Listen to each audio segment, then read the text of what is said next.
Hey, this is Chuck from Jockey Machine. Sorry I haven't done a lot of videos in the past couple months. Actually, it's probably been a couple years.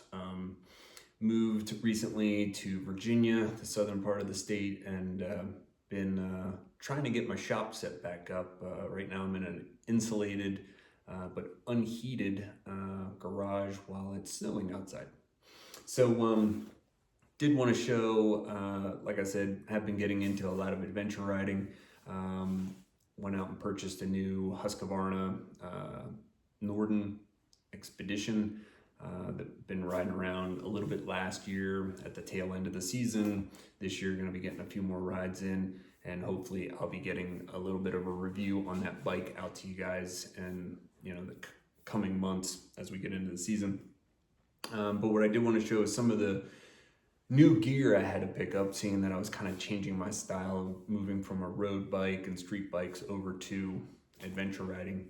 So in doing my research, you have your Climb and Alpine Star and Revit and all those guys, they have adventure stuff. But as I was looking around, I did fall into Leatt, who has been around for quite some time in the motocross industry as well as mountain biking.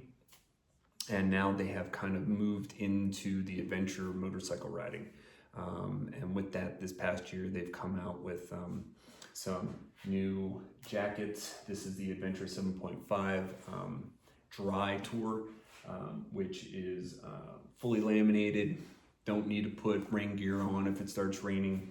It's insulated, has a lot of magnetic closures and stuff like that, so you're never gonna forget to actually close your pockets.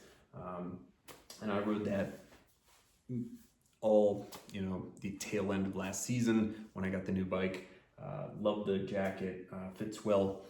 Did lay the bike down in the dirt a few times, and this did very well in that. Held up tremendously well.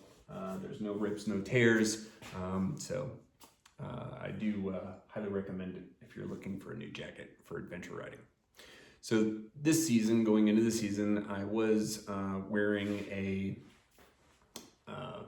ADV kind of sporty helmet while I was riding dirt, and I was getting a lot of debris in my face and stuff like that. The ventilation wasn't that great.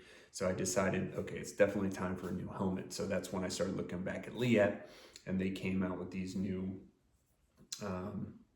adventure helmets.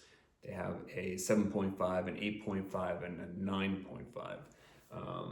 The higher end is all carbon fiber, only comes in black, and has some additional features to it. Mostly it's the carbon fiber and the lightweight that is the added expense. This is the in-between model. This is the 8.5, and this is the model that I chose to go with because, one, it comes in other than black. So I went with the white, blue, and red, which kind of works well with the jacket, and it also looks pretty good on the bike. So this helmet, in the box, you get the helmet, which I will give you a 360 view of here.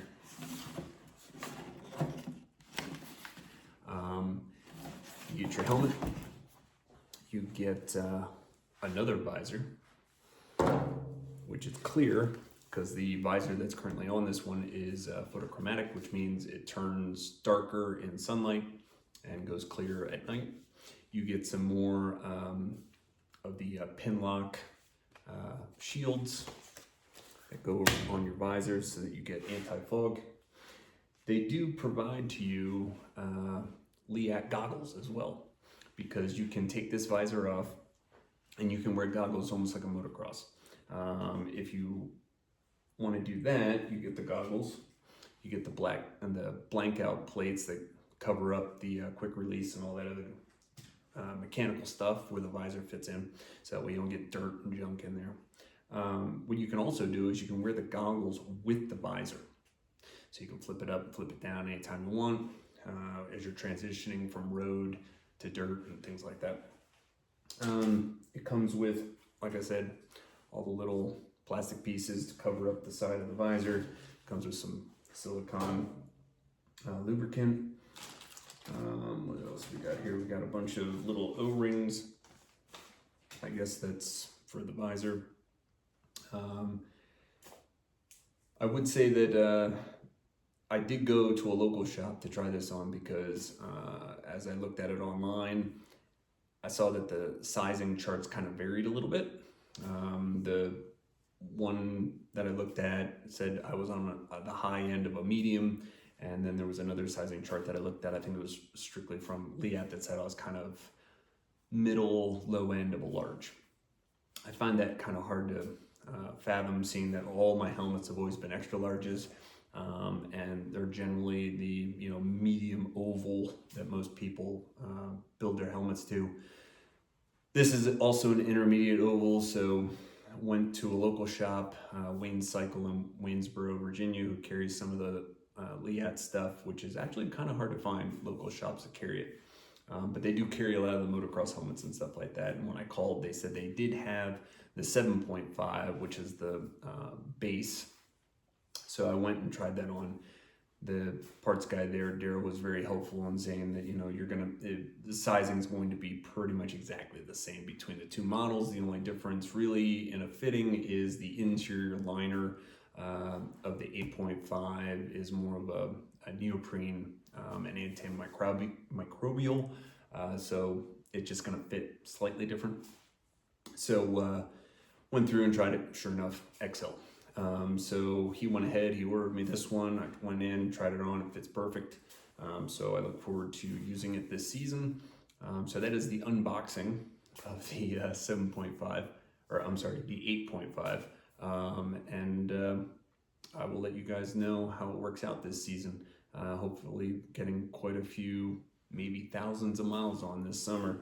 So with that, thank you very much.